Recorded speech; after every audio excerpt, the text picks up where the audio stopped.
Good morning and welcome to our Chan class. Hoan nghênh quý vị tới tham gia cái lớp thiền ngày hôm nay.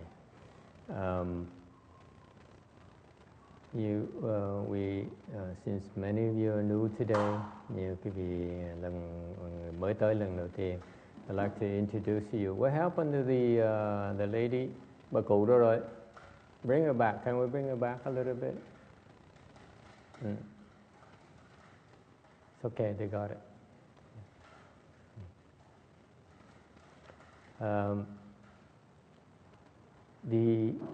The chan we're teaching you is very practical. Cái thiền mà chúng ta đang tu ở đây đó, nó rất là thực tiễn. It's for two reasons. Có hai cái lý do. And that you want to learn chan, that we teach you chan. Chúng tôi dạy thiền quý vị có hai cái lý do. Number one is to make you healthier. Thứ nhất là để quý vị khỏe mạnh hơn. Okay. And number two is to help your mind healthier, become healthier. See, this is one of our stars in our class. Đây là một cái ngữ minh tinh trong lớp thiền chúng tôi. Introduce to you this young lady here, bà cụ này. You notice she walks, when she first came to our temple in January, she had to walk with a cane. Lúc mà tháng Giêng phải không cụ? Tháng Giêng mà cụ tới đây thì bà cụ đi bộ thì phải chống cái gậy. It's because she's afraid that she would fall if she's not careful. Chống gậy là tại vì phải chống, tại sợ là mà không cẩn thận thì té, sẽ bị té. So, she has pain in her right legs.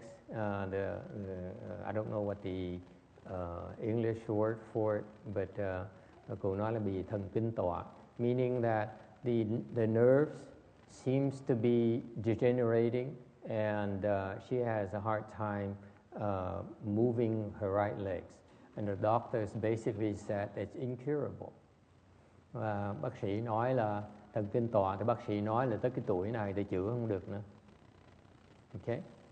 And so she came to learn meditation, thì luyện thiền, and with really no expectation, cũng không có hy vọng được gì hết, because the doctor says it's incurable. What do you expect? Bác sĩ đã nói không chữa được thì làm gì bây giờ? And so she joined our. She happened to. She came to the temple for about 3 months, and then 3-4 months, and then we started our chant meditation intensive training. Thì bắt đầu có cái thiền thất. And so she sat there for, she participated for, it's about 3 weeks. Cái thiền thất là 3 tuần. And she participated for 2 weeks. And she was able to walk without the cane.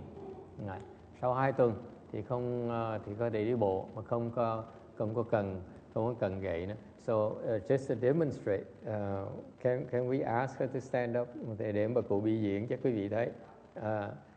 Now she can do some kung fu. She will demonstrate some kung fu moves for your pleasure. Cô đứng dậy biểu diễn đá rồi đây. Next time we will teach her how to break things with her foot. Trong tương lai sẽ bà cụ dùng chân để mà phá, để đá gạch. She will break some concrete blocks. Hopefully. Okay. So.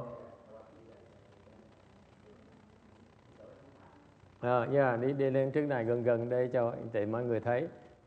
So I asked her to move up here and demonstrate right here so that people can see. Rồi, biểu diễn đi bà cụ. See. Wait. Làm thử lại đấy, bạn thử lại. Look at that. Hey, you know, the funny thing is she seems to kick higher and higher every week. Đó là càng ngày đá càng cao lên. Before she had some nerve problems with her foot. And what she did is, for your information, for 3 weeks, what did she do? 3 tuần mà cụ làm cái gì? She sat and meditated all day, ngồi thiền cả ngày.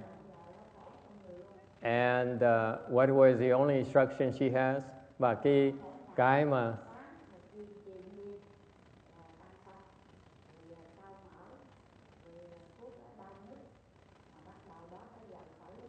and every day, I translate for you. Every day she take 1 pill of pain, 1 pill of high blood pressure, 1 in the morning, 1 in the afternoon, high blood pressure, and 1 more. Cái viên thứ ba là gì?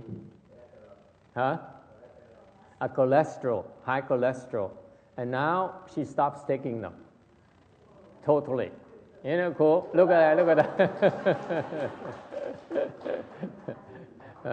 And then one more thing, còn chuyện khác nữa. One more thing, bà cụ biểu diễn là lại mà không có chống đứng lên, là còn làm được không?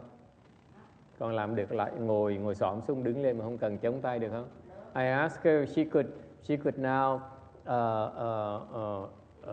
squat down and then stand up on her own without even using her hands to support herself. Look at that. You see? Without any support. Look at that. Wow. Okay. And now she's bowing. She can bow 108 times a day. Look at that. You see? That's leg strength for you. Quý thấy chân khỏe dễ sợ. Okay. Rồi, cảm ơn bà cụ. Very good. Very nice. That's why I look at her and said, "Wow, this is there's hope for me in China as well." And what did she do for 3 weeks? 3 tuần ngồi làm cái gì? For 3 weeks, she meditated. 3 tuần ngồi thiền. We got up in the morning at 3, and then we start at 3 in the morning, and we don't stop until midnight. 3 giờ sáng cho tới 12 giờ đêm. Okay. And what was the instruction? Ngồi ngày làm cái gì? You know what she did all day? Ngồi chịu đau. She endured the leg pains for the whole day. Ngồi nhận cái đau thôi. This is contrary to what you were taught, what you believe. Cái đó nó đi ngược lại cái sự hiểu biết của quý vị. We teach you, we make you sit for an hour, and you're learning how to endure the leg pains and the body discomfort for an hour. Chúng ta ngồi đây là 1 tiếng đồng hồ để mà nhận cái đau, nhận cái khó chịu trong người. If you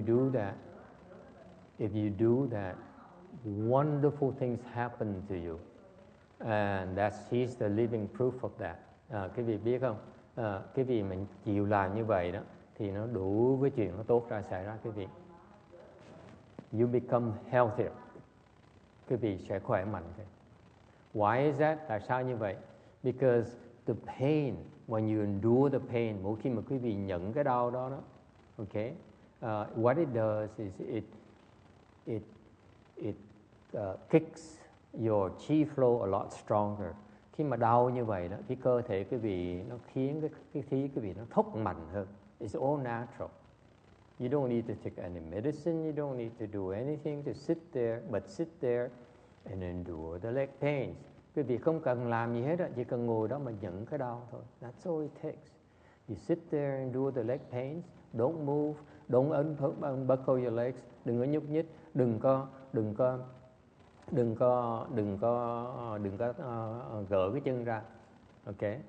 And it's very hard to do. Chuyện rất là khó làm. Okay. But that's your choice between doing that or watching your body deteriorate. Cái đó là sự quyết định của quý vị. có thể ngồi chỉ có làm như vậy, tập như vậy, hoặc là ngồi đó mà hoặc là không làm như thế để cơ thể mình càng ngày nó càng bại hoại. Okay, and the reason that when you sit there and endure the leg pain and discomfort, quý vị ngồi đó mà nhận cái đau, nhận cái khó chịu, and what happens is that the chi inside your body becomes stronger, flows stronger and stronger. Làm như vậy thì cái khí quý vị nó càng ngày càng thúc càng mạnh. And what it does is makes your body healthier. Khí nó thúc càng mạnh thì cái đó là quý vị được có sức khỏe lại. It's that simple. And that's why and yet most people are not taught that anymore. Quý vị biết không, cái bí mật bên thiền tông mà ít người dạy bây giờ. Okay, so if you want quick results, you sit longer and longer. You endure more and more of it. Và nếu quý vị có cái nhu cầu muốn càng ngày càng khỏe lại hơn thì quý vị phải nên chịu khó ngồi nhẫn như vậy thôi. Okay? You see a big difference. Quý vị thấy có sự khác biệt rất là lớn lao. Alright? We're not asking you, you don't have to sit for the whole day like during chanchi like we do. Quý vị không cần phải ngồi cả ngày như chúng tôi. If you sit like the way this lady here went through the training, then you get the results a lot quicker. Nếu như theo như bà cụ để mà tham dự cái thiền thất 3 tuần đó, nhiều tuần đó, thì cái kết quả quý vị nó lẹ hơn nhiều. But if you were to sit every day, and this is what we're encourage you to do. Chúng tôi khuyến khích quý vị như vậy. Mỗi ngày ngồi 1 tiếng đồng hồ, every day, make time to sit for an hour. Chỉ có mỗi ngày ngồi 1 tiếng đồng hồ. Okay? Because if you do that, your health will improve drastically. Quý vị chịu khó làm như vậy, sức khỏe quý vị sẽ tiến bộ rất là lẹ. That's what it takes. If you really have the need to improve your health, then that's a surefire way to do it. It's that simple. Quý vị nếu có cái nhu cầu muốn mình khỏe mạnh hơn thì quý vị phải cần làm như vậy. Okay? Sit there and endure it. That's all it takes. Okay? Endure it longer and longer. Quý vị chỉ cần ngồi nhẫn cái đau càng ngày càng lâu hơn một tí. I know it's very hard for you. Just it was very hard for me. Đối với thầy, cá nhân thầy cũng vậy. I have to work for it too. Thầy cũng phải tập như quý vị thôi. I'm teaching you things I had to do myself. Vì thầy đang dạy quý vị những cái mà thầy đã từng làm. I started this 20 years ago. Thầy bắt đầu làm như vậy 20 năm trước. 20 years ago, when I first started, khi bắt đầu vào chùa, my master temple, this is Master Shen Hoa is my late Chinese teacher. Ngài Tiên Hóa là vị ân sư của thầy. Tới chùa Ngài, I went to Long Beach Monastery. Tới chùa as a lay person, hồi đó thầy là người còn tại gia. I went there because, why? Because I was drained physically. Tại sao tới đó? Tại vì tới đó muốn học thiền, tại vì cơ thể nó yếu quá, nhược quá. I was, what's nhược? Weak, physically weak. I had no stamina, hết nhược sức là. I used to work for 70 to 90 hours a week. Trước đó, 4 năm trời đó, làm việc là một tuần làm 70 đến 90 tiếng một tuần. Every week I used to work 70 to 8 hours and 90 hours a week. And not only the hours you put in your body, but also the stress coming from having to supervise a lot of people. Hồi đó có nhiều nhân viên nữa, thành ra làm việc mệt dễ sợ lắm. Okay? And after years of abusing my body like that, sau khi nhiều năm mà xài xể cơ thể như vậy, I realized that I have no more stamina, kiệt sức. I'll be blunt with you. I have no more. Never mind. I really couldn't do much with my body. Cơ thể nó hoài quá, nó yếu quá này, you know.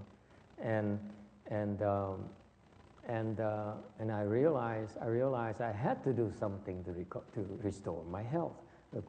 Mới quyết định là phải làm cái gì để mà hồi phục lại sức khỏe.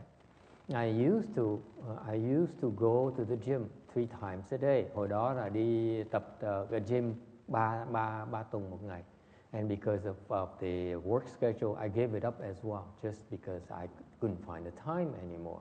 Rồi cũng như thường mọi người đó là bận quá thành nó bỏ không có đi gym nữa. And then now I realized that I had to either go back to the gym, hoặc là phải đi tập thể thao lại, or go learn some kind of martial arts, yoga and something, tai chi, so, hoặc là tập một cái loại võ nào đó, okay, or meditate, hoặc là thiền, okay. Now the gym was not interesting because I knew the gym would be too slow.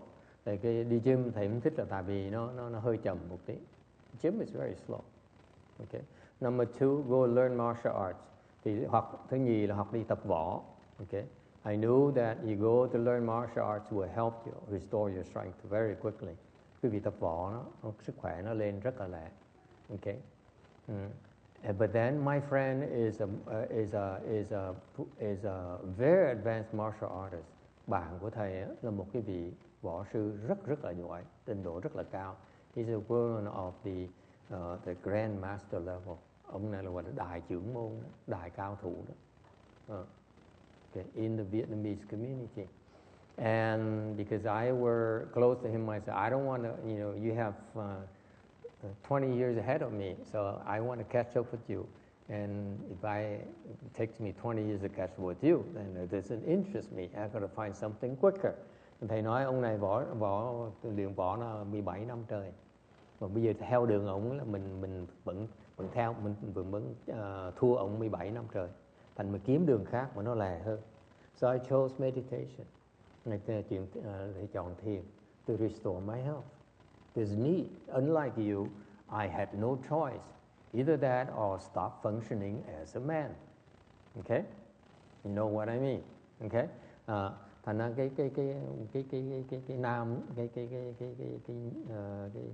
cái người đàn ông mà nó yếu quá là mình không thể nào mà hoạt động được nữa.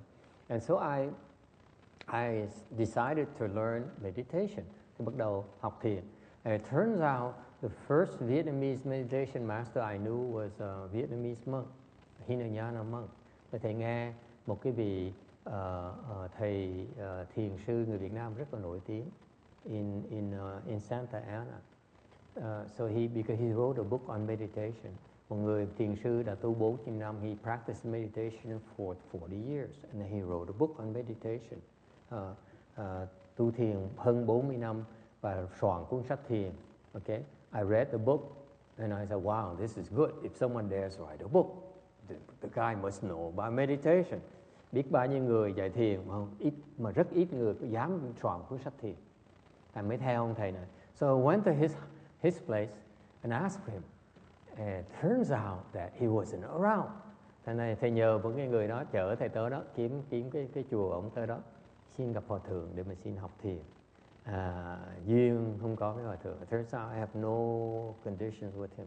He wasn't around. Tới hòa thượng không có ở nhà. And so that man drove me to Machashehua's temple. Thì cái ông đó mới chở thầy tới chùa Ngài Tiến Hóa. See, he's Chinese, I'm Vietnamese, so it's best I stick with the Vietnamese because it's easier. Then bỗng nhiên người Việt Nam chạy theo người Hoa để mà học cái pháp thiền. So a Vietnamese guy. So the Vietnamese, by the way, are very keen on learning meditation. Người Việt Nam, máu người Việt Nam rất là luyện thiền. Am I correct?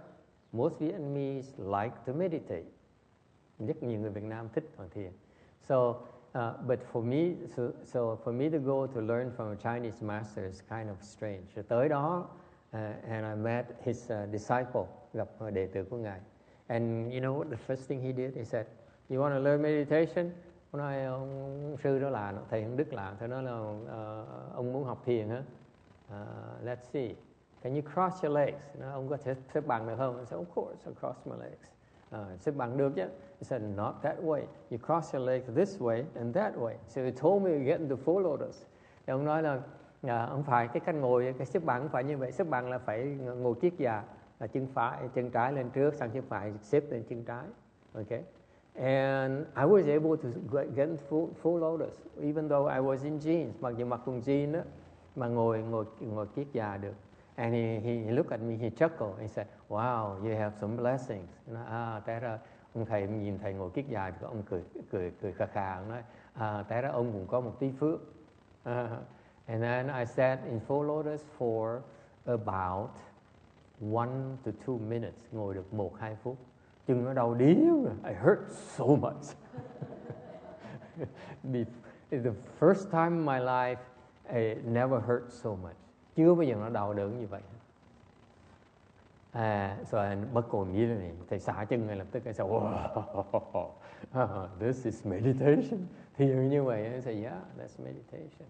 Ổng dài như vậy.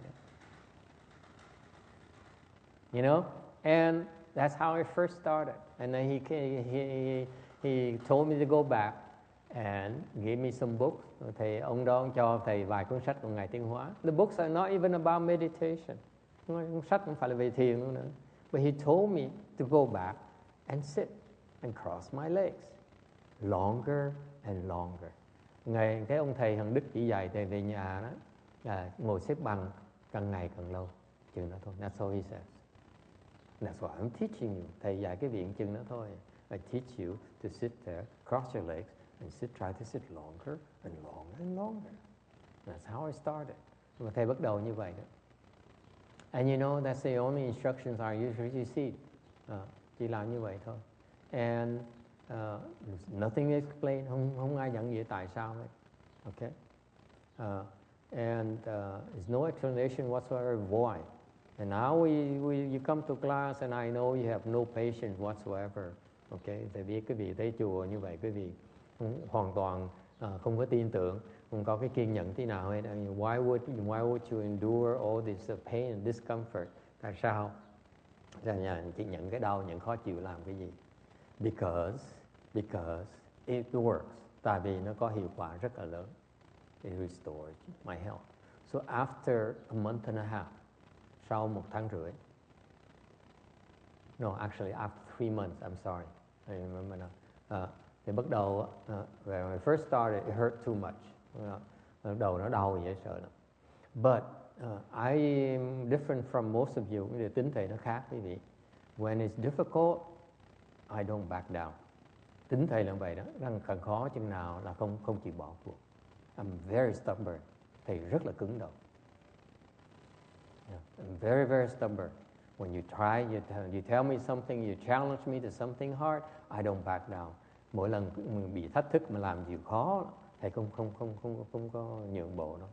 Okay?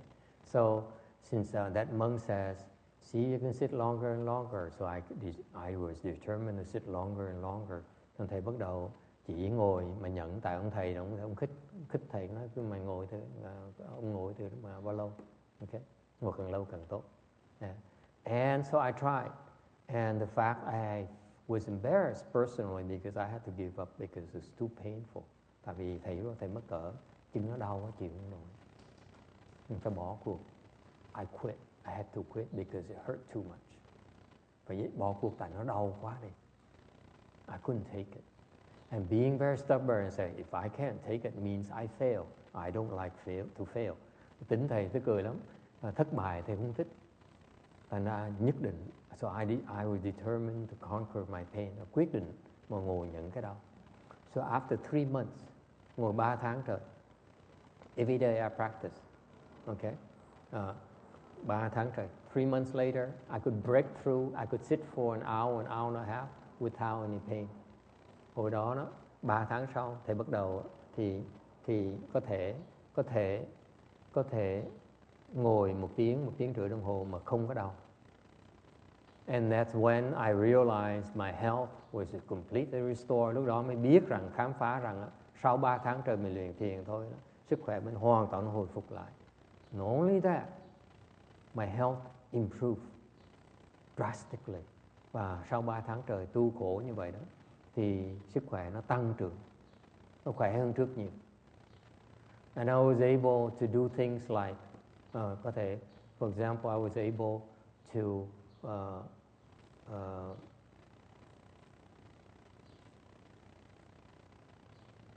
use my mind to control my body. Đó bắt đầu dùng cái óc của mình để mà điều khiển cơ thể. For example, by through breathing alone. Nội cái chuyện mà thở không đó. Okay, I was able to take care of the things like stomach aches and diarrhea. Chẳng hạn ngồi thở không đó là có thể hoàn phục lại những cái đau bụng. Những bà cụ này, for example, this lady can do it too. Our teacher, many monks can do it too. You through breathing alone, you're able to get rid of your diarrhea. Chẳng hạn như là bị đi kiết, thì mình thở không nó hết ngay, nó sẽ hết. It takes minutes to remove it, to get rid of it. It takes minutes to, if not seconds, to get rid of your stomach upsets. Mỗi lần mình bao tử mà nó bị đau bao tử, bị gì đó khó tiêu, mình thở một cái nó hết ngay lập tức.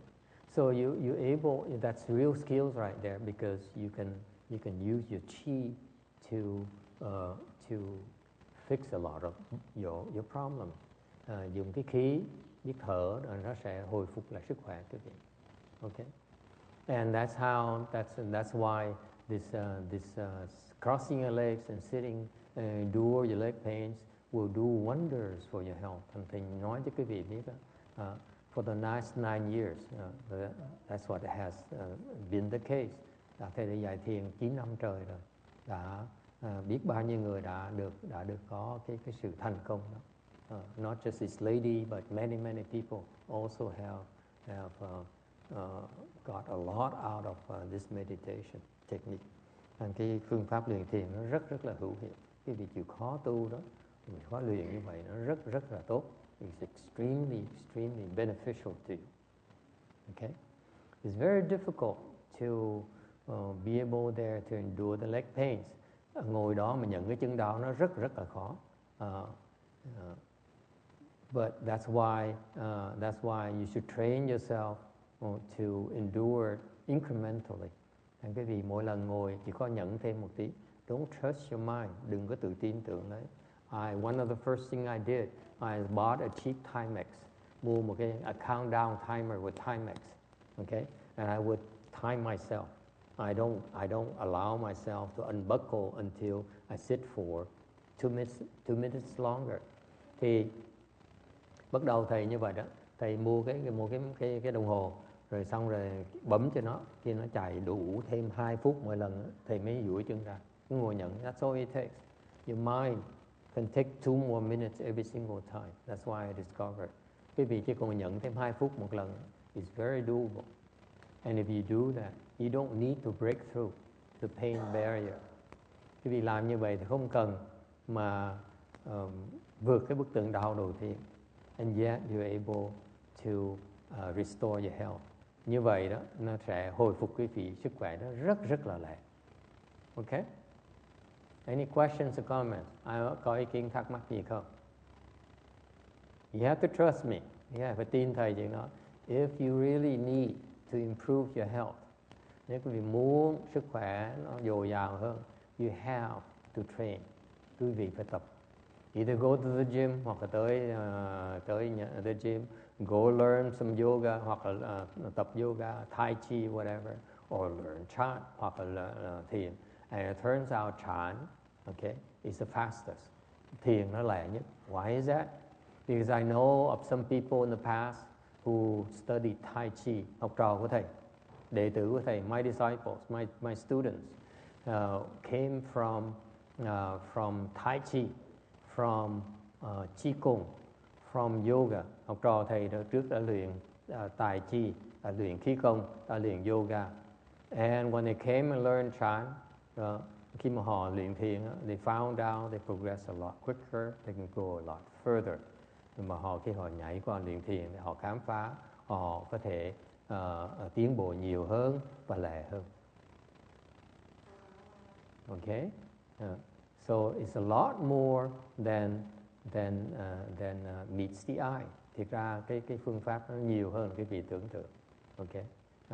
For example, most meditation classes, they sit there You sit there maybe for half an hour, 40 minutes. Nhiều cái lớp đa số những lớp thiền á là dạy cái vị ngồi cũng nửa tiếng, 20 phút, nửa tiếng, 40 phút là nhiều. Okay. They don't realize the one hour is the secret. Họ không biết rằng là 1 tiếng là cái rất là quan trọng. Okay. If you want to progress very quickly, shoot for an hour. Cái vị muốn tiến bộ cho lẹ phải ngồi 1 tiếng. Train yourself to sit for an hour. That's when there is a secret behind it. Có một cái lý do ở sau nó, ngồi 1 tiếng. Okay. And after that, you know, people like us who sit longer and longer and longer. Người chúng tôi chuyên viên á, thì chuyên môn ngồi càng ngày càng lâu. You know, like monks would sit for 8 hours, 20 hours, days. Có những người tu sĩ ta ngồi 8 tiếng đồng hồ, ngồi cả ngày, có ngồi vài ngày liên tiếp như vậy. It does wonders for you. Okay? The sky is the limit. But for you lay people, sit for an hour. Những cái người tại gia như cái vị nên ngồi một ngày một tiếng đồng hồ. Train yourself an hour a day. Okay? If you can't take it, you unbuckle and then rest until you can buckle it up again until the hour is up. Train yourself like that.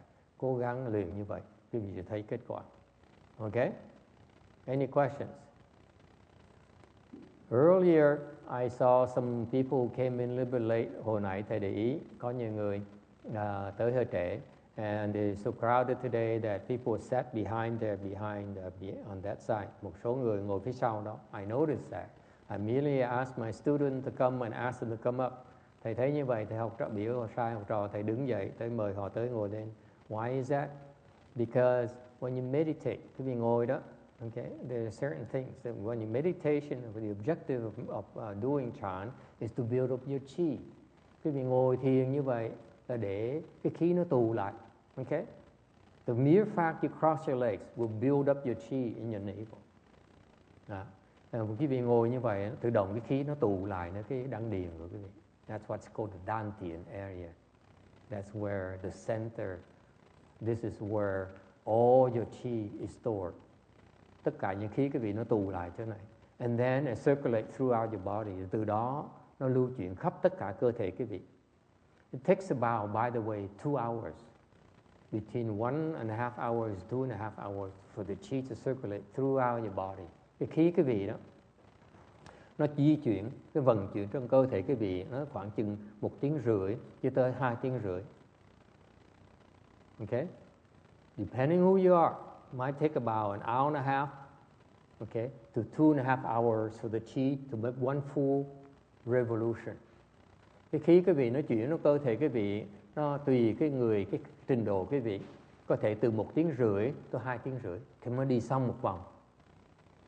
That's how our body functions, by the way. If you go to herbal medicine or the acupuncturist, they always tell you that. Quý vị vào đông y hoặc là vào những người châm cứu, những người sẽ giảng quý vị biết. You go there because they help you restore your chi circulation throughout your body. Tới mấy cái chỗ đó họ giúp quý vị hoàn phục lại cái khí nó lưu chuyển như vậy. Okay? Why is there a discrepancy? Why the 1.5 hours to 2.5 hours? Tại sao từ 1 tiếng rưỡi đến 2 tiếng rưỡi? It depends on your skill level, tùy cái trình độ của quý vị. For the advanced chant practitioners, only takes us less than an hour and a half. Những cái người mà trình độ thiền cao đó, một cái vận chuyển như vậy nó tốn còn ít hơn 1 tiếng rưỡi nữa. Whereas for older people or the people who are weaker, những người mà lớn tuổi mà yếu, sức khỏe yếu thì nó chậm hơn 1 tiếng. 2 tiếng rưỡi mới xong. It takes about 2.5 hours. Okay? And so now, and then it cycles through. So chi flow through your body, okay, the whole day. Cái khí nó phải vận chuyển cả ngày. Whether you like it or not, it's all automatic, nó tự động. Okay? And if you do that, if your chi flows freely throughout your body, that's why you're healthy. quý vị khỏe mạnh là tại vì cái khí nó chảy khắp tất cả người quý vị. And you're sick because the blockage is a chi in your body. Và quý vị bệnh là tại vì cái khí nó bị nghẹt, thành quý vị mới bệnh. So for example, this lady's legs used to be weak. Okay? Chàng cái chân bà cụ lúc trước á, yếu because the chi is not flowing through your right leg properly. Tại vì cái chân phải, cái vị khí của bà cụ đó, chân phải nó bị nghẹt. Okay? Thành vì vậy chân khí không có lưu thông đến cái chân phải, thành càng ngày cái chân nó càng yếu. What happened is her nerve, the doctor says the nerve is getting worse, and so the chi will flow, will rejuvenate those nerves. Mà cái khí đó nó thúc qua, thành nó mà cụ ngồi như vậy thúc qua làm cái thần kinh nó hồi phục lại. It rejuvenates the nerves, by the way. Okay? Not only nervous system but also your muscles as well. Phải riêng cái chân hệ thống thần kinh không, mà hệ thống bắp thịt quý vị nó được hồi phục lại luôn nữa. And that's why she recovered the use of her right legs. Her legs get stronger and stronger. Và vì vậy, vì ngồi như vậy, cái khí nó thúc như vậy. The mere fact that you endure the leg pains, it keeps them kicking the chi, make the chi flow stronger. Ngồi nhẫn như vậy, cái khí càng ngày nó càng mạnh, càng ngày càng mạnh như vậy, thì nó thông cái dây thần kinh và thông cái máu lưu thông tất cả cái chân luôn. So what happened is she restored the nerves to her right legs, and then increased the blood flow to her muscles. Okay? Và nó làm cho máu lưu thông mạnh hơn về những bắp thịt. And you know, if the blood flows stronger through her right legs, nếu như cái máu nó chảy mạnh hơn ở với cái bắp thịt phía chân phải, and if the chi flows stronger throughout your the nerves of her right legs, và nếu cái khí nó thúc mạnh hơn qua cái hệ thống thần kinh chân phải. You think it's only in the right leg alone? Cái vị nghĩ chỉ đến cái chân phải nữa hả? It's throughout the entire body. Nó như vậy nó lưu chuyển tất cả cái cơ thể quý vị luôn. Meaning it flows much stronger throughout your entire body. Cái thiền nó tuyệt vời vậy đó. That's what's wonderful about chant. Cái thiền tuyệt vời ở chỗ là cái vị nó thúc nhưng cái chân mà nó mạnh như vậy, có nghĩa tất cả cơ thể cái vị nó được lưu thông như vậy luôn. Remember, the chi flows throughout your body. Okay? It's because you have blockage in your right leg. That's why it has a hard time breaking through. It cannot make it. That's why as you get older, your body dies. Okay? Thành bởi vì mình càng ngày càng lớn tuổi, cái cơ thể càng ngày nó càng chết. Okay? For example, when you get older, you discover you have arthritis. Có ai bị phong thấp không? Raise your hand. You don't have that problem, huh? I have that problem. Okay? And by practicing meditation, it keeps it at bay. Cái việc ngồi thiền như vậy đó, là cái phong thấp nó bớt và nó không. Yeah.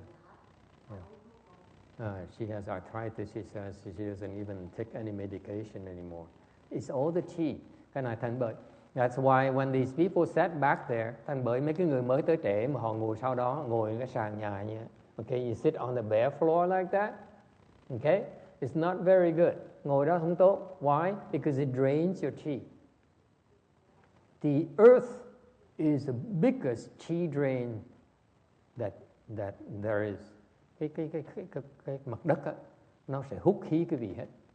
That's why I asked immediately to go up and sit on the carpet. Nên biểu họ ngồi trên cái thảm ngay lập tức. Because you need some insulation between you and the earth.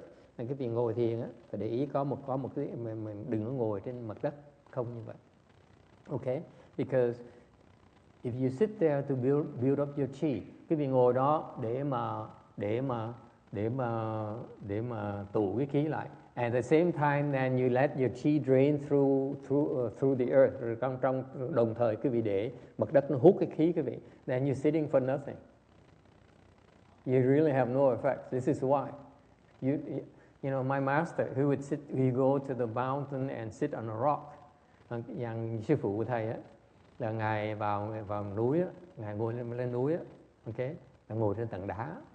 These monks, they would go to the mountain, to the forest, and find a rock, find somewhere, and they sit on the ground, and on a piece of rock.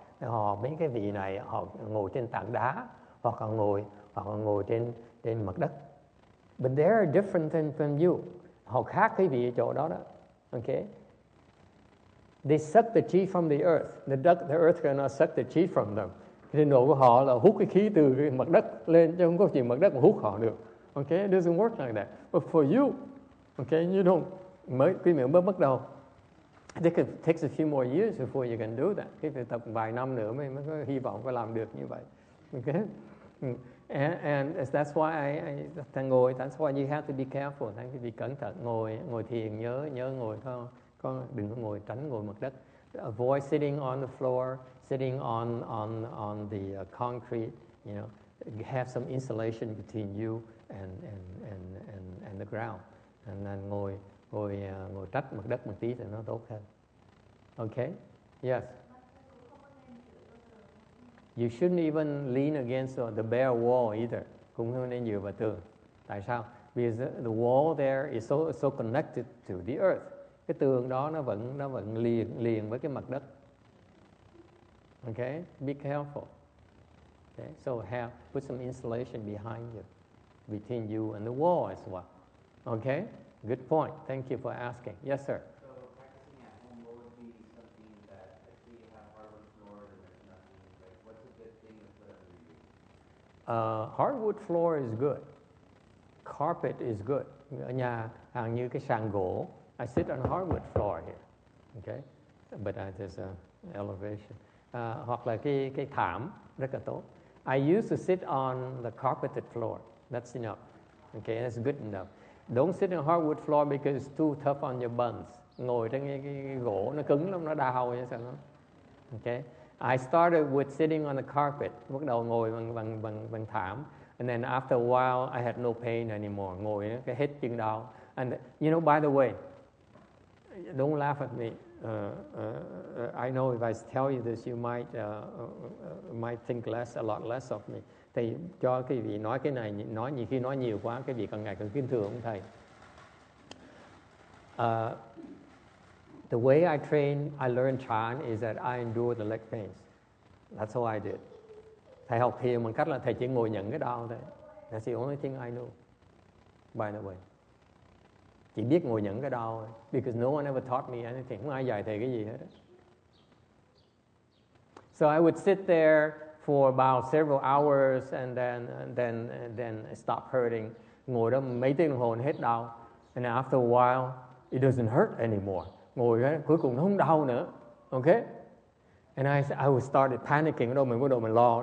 Jeez, that's the only thing I know. Ngồi thiền mà không đau thì mình phí thời giờ của mình. And I realized if I sit there and it doesn't hurt anymore, then I'm wasting my time. So what do I do? I switch from carpet to hardwood floor. Nên thầy bắt đầu chuyển từ ngồi thảm lên ngồi gỗ. And you know, it hurts a lot. Ngồi trên sàn gỗ không nó đau. Okay? And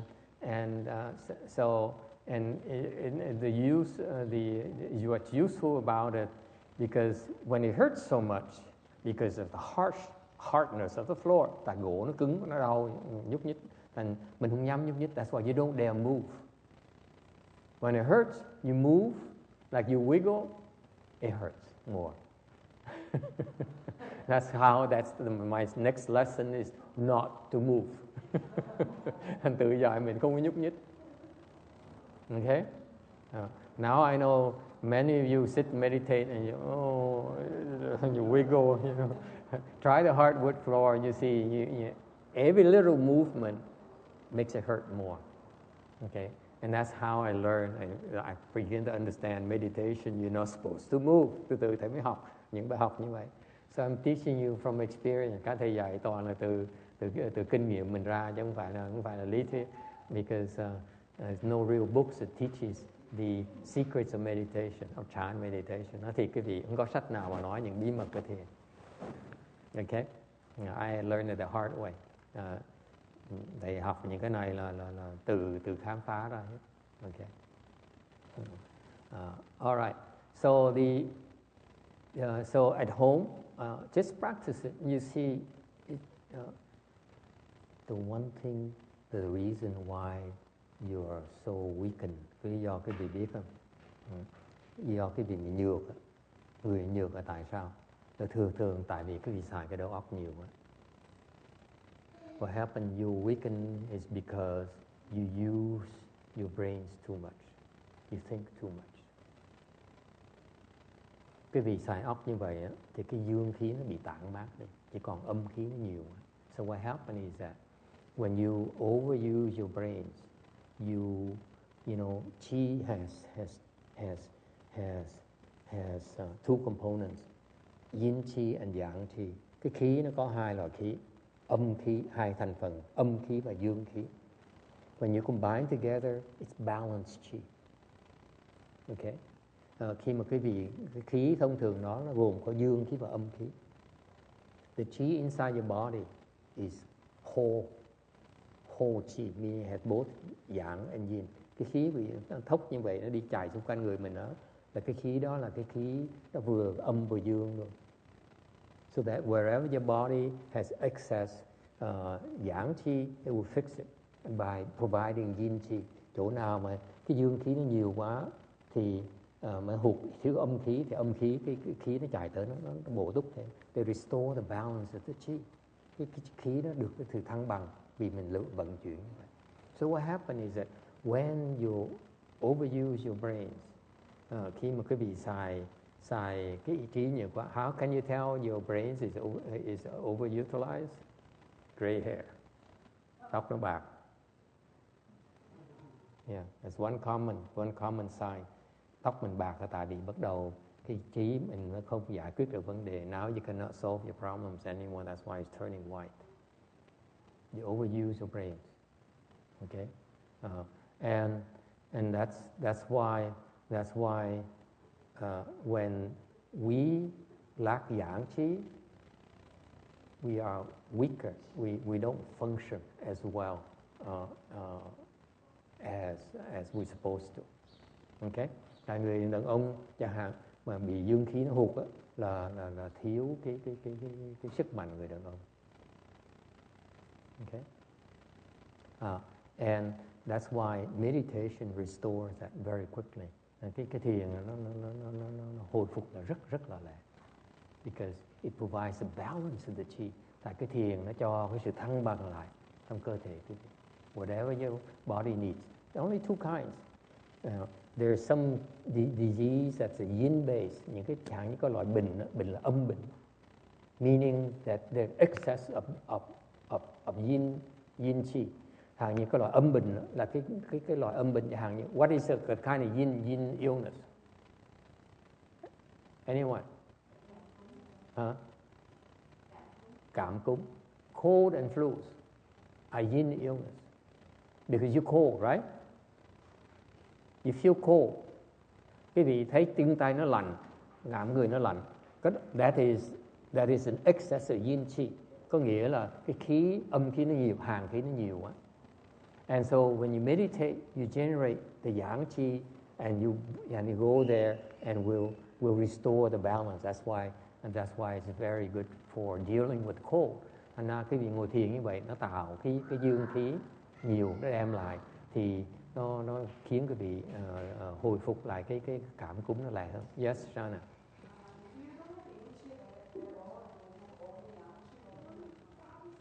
You become manly. You know, nếu như dương khí nhiều quá thì sao? Thì thành cái nam tính nó nhiều hơn. Yang is man, is masculine. Yin is feminine. Okay? Thành ra dương là đàn ông, âm là đàn bà. So for example, the female are more yin dominant. Your balance for a female body is more yin than yang. Cái thăng bằng người phụ nữ thì trong người nó nhiều âm hơn là dương. Whereas the balance of men is more yang than yin. Như cái thăng bằng người đàn ông thì dương khí nó nhiều hơn là âm khí. Our makeup is different. Đàn ông đàn bà nó khác nhau. Yang, men need more yang chi. Người đàn ông cần cái dương khí nhiều hơn, người đàn bà cần âm khí nhiều hơn. The female, the female, they need more yin chi than yang chi. Okay. So for example, if the female, the women have more yang chi, then những người phụ nữ mà có nhiều cái dương khí quá, now they walk like a man. Họ bắt đầu đi giống người đàn ông vậy. Okay. They talk like men. nói chuyện người đàn ông vậy, rồi giọng ồ như vịt đực vậy. Okay. Whereas men who have excess yin chi, người đàn ông á, mà nhiều âm khí quá đó, now they talk like girls, the voice is higher. Người đàn ông mà âm khí nhiều quá thì giọng nó cao hơn, and they walk like girls and walk softly and and meditation restores the balance naturally. Cái thiền nó tự động nó đem lại cái sự thăng bằng. Okay? Does it help? Yes.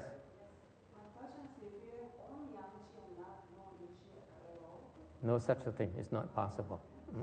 Not possible.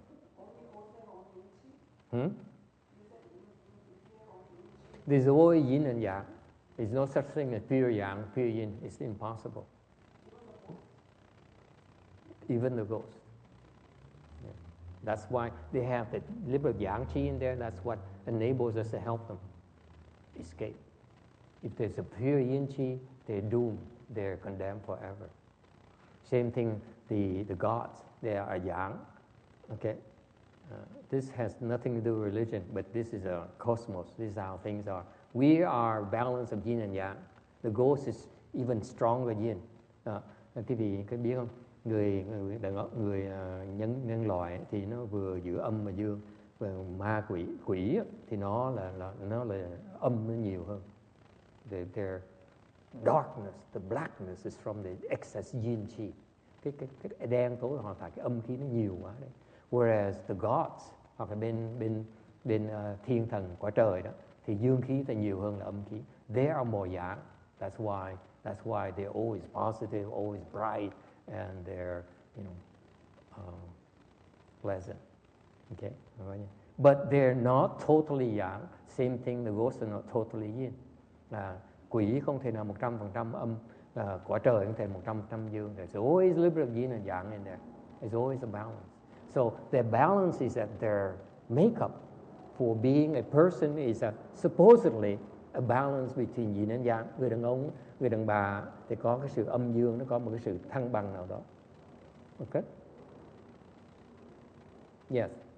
So you're saying that like from a beginner to intermediate to like a master, it all depends on like how long you sit comfortably, or like that's what.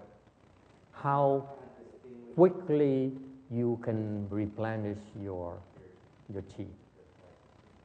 Okay. It comes, it's a skill. It's a skill.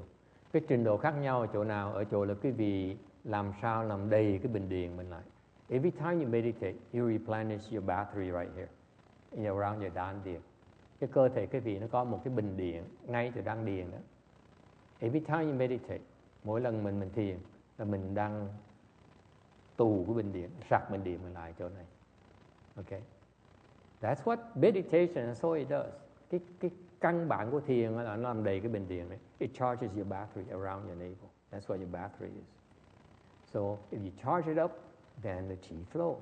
Cái vì mà bình điện nó mạnh chừng nào thì khí điện nó chạy mạnh chừng đấy trong cơ thể cái vị. That's all that it takes.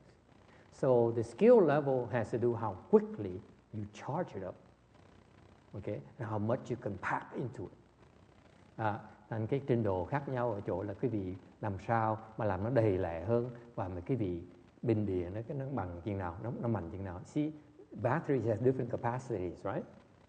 Cold starts in the cold weather requires a more powerful battery. Same thing here. Okay? And bình điện, cái trình điện nó mạnh yếu nó khác nhau. Okay? Any other questions? So there's a lot more. And you should consider yourself very lucky because we take time to explain things to you. Quý vị biết không? Quý vị rất là may mắn. Có người giảng cho quý vị nghe. No one ever explained anything to me.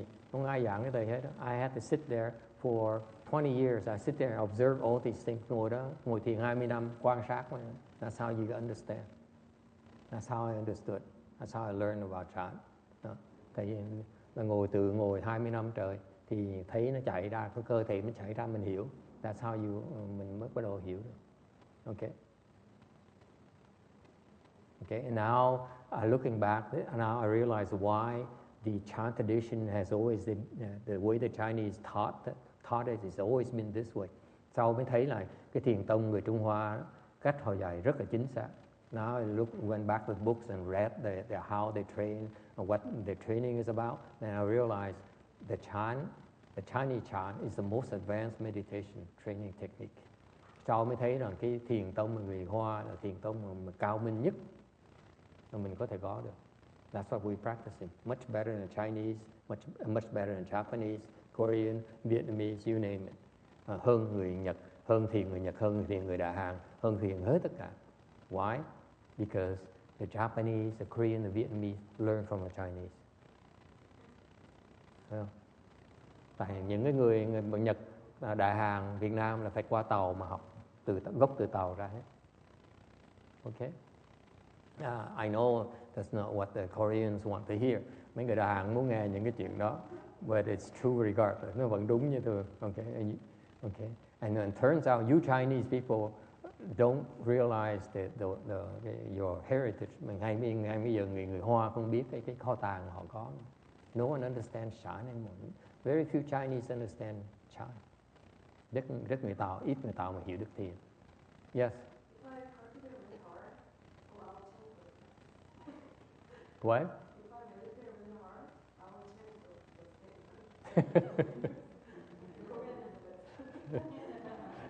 You have a chance. Yes, it's fair. It turns out, by the way, you know, it's not words. It's not false claims. Không phải thầy nói khơi khơi gì đâu. Okay. I went back to after I practiced Chan for a while. I now began to have to teach people. Thầy thiền xong rồi, thầy phải nghiên cứu cách mà dạy người ta. I had to research how to teach Chan because all I knew is for myself. Okay, thầy chỉ biết một mình thôi. So I had to research how other people teach Chan. Nên mình đọc sách nghiên cứu là những người khác dạy thiền ra sao. So I read the Chinese, the Vietnamese, the Koreans, and the Japanese, and so on. And I realized that I read. You cannot believe how many books I read in meditation. Okay, đọc những sách thiền dễ sợ. Okay, anything about meditation, I will read it. I can understand French, Vietnamese, Chinese, you name it, English. Yeah.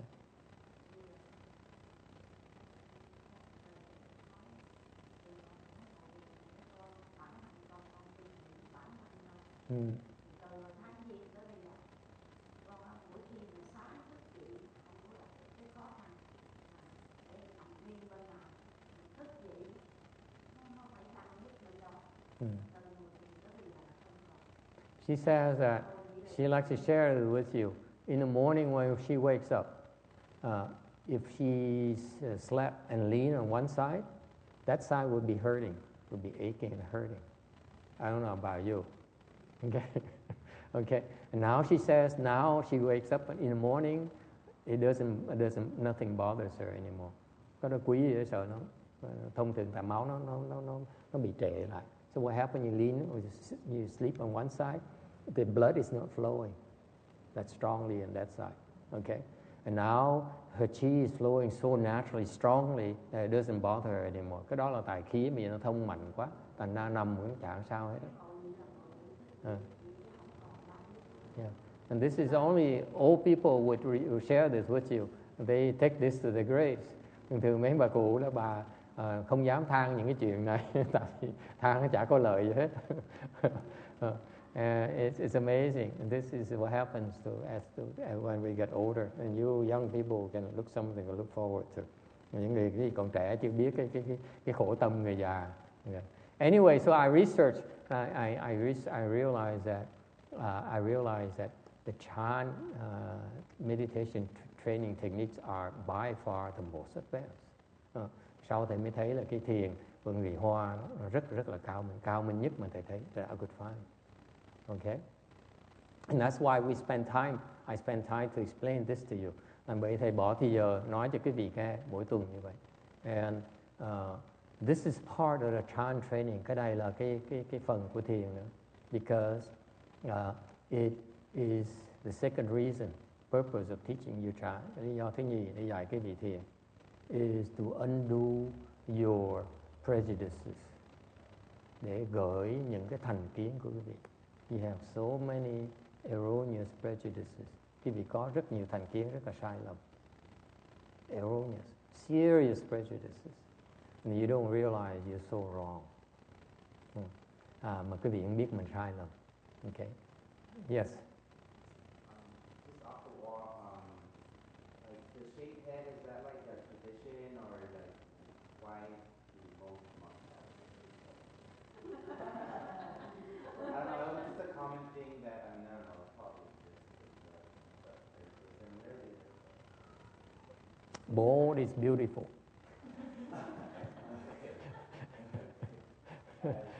Just a tradition, so that we don't have to comb our hair, because hair is an attachment to your looks. Okay, so we practice this. We have a specialized program where our training is that enables us to undo a lot of these unnecessary things to help us understand Chan a lot faster than you can. Because, for example, in the morning, case in point, in the morning, you have to go like this, right? We don't. We save time. We get up. That's the difference. Okay? All right, let's go to lunch. Thanks for coming. There's more, but that's